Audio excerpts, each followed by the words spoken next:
Onivia, League of Legends highlights. You'd assume that it's going to be the Lee Sin, but Pantheon has certainly been doing the rounds, and it will be locked in. Yeah. A Pantheon on this patch has, I mean, I know I do apologize for us telling everyone. Yeah.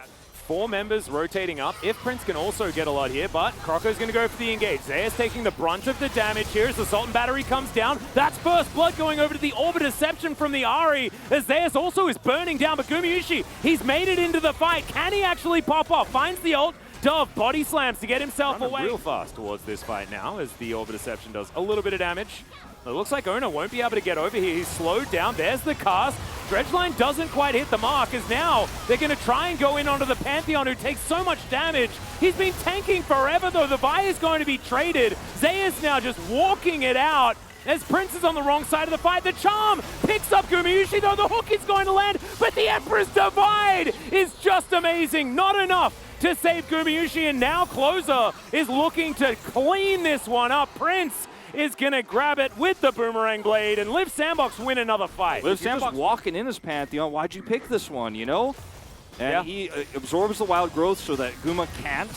Well, he's going to dive on top of this Gragas, but Closer's over here. The Everfrost is fantastic. Cast is just going to pick off Zeus, and Croco will get in here. Sultan Battery doesn't really care about your Emperor's Divide, as Faker is just going to blast cone his way out. That's 6-2 now, quite long enough range. That will mean the Liiv SANDBOX should be able to take this turret. Yeah, exactly right. Prince going to rotate over. Faker gets back towards the turret there, but isn't going to be able to save it. Can put up a Sun Disc if he would like to. His damage, I think it will be the Shadow Flame, but I mean, you're this far ahead. You kind of get your pick of the litter. 300 more gold into his pocket here. And obviously the Horizon focus is going to be way better against the Pantheon and the Sejuani, but not as good against the Zeri. Well, they're looking for a bit of a flank play here as the Assault Battery comes down, and Liiv SANDBOX say, don't mind if I do. The Glacial Prison leaves a bit to be desired as Croco picks up the kill on the Sejuani, and now Carrier completely out of position. They are going to be able to lock that one down very comfortably as Closer is on the chase, looking to lock down his former team. Less impactful despite the elemental buffs. It is Horizon focused, by the way, second year for Closer. Went for it. And like I was saying before that fight broke out, great at stopping the tanks from actually being impactful, burning down much of an answer right now. It's 4 minutes, and then we'll have our first Hextech Drake. Hextech Soul going to be a very interesting one. Optimal.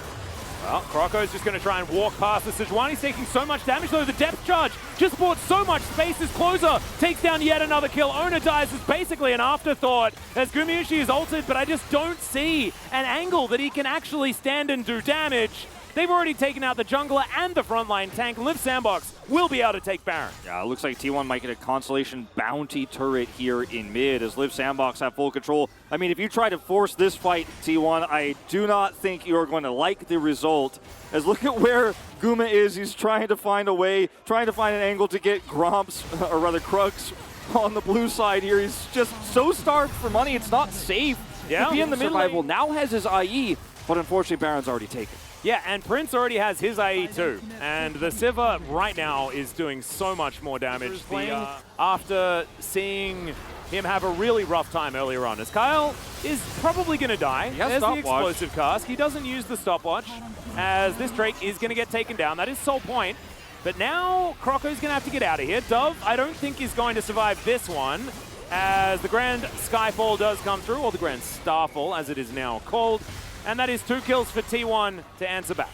It was a fantastic little flank play with the portal there from Faker, and they'll be rewarded with a further turret. Also, the bounties are still up, so they bring it within 5,000 There were 2 staggered kills on Liiv SANDBOX who were slightly overextended.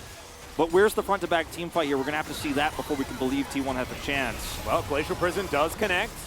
There's a great Everfrost. The follow-up's beautiful as well. Look at the bouncy castle from Liiv SANDBOX. The Piggy was not having a great time as now Closer is dashing forward. Looks for Carrier. Actually, looks for Gumayusi. Doesn't find him there with the charm. And Liiv SANDBOX, they'll settle for the inner usually turret. Don't like to see that. Hey, he's got it upgraded once. Not the longest cooldown ever. Well, Croco's decided that he's going to go for the fight. He manages to get into the backline onto Gumayusi, who's trying to get out of there. And immediately, Closer is polymorphed as the hook connects. What the heck was that, Kyle? That is going to seal the deal on this team fight. Faker's going to get flashed on. It's a double kill for Prince, and Liiv SANDBOX are done. They want to finish this game right here, right now.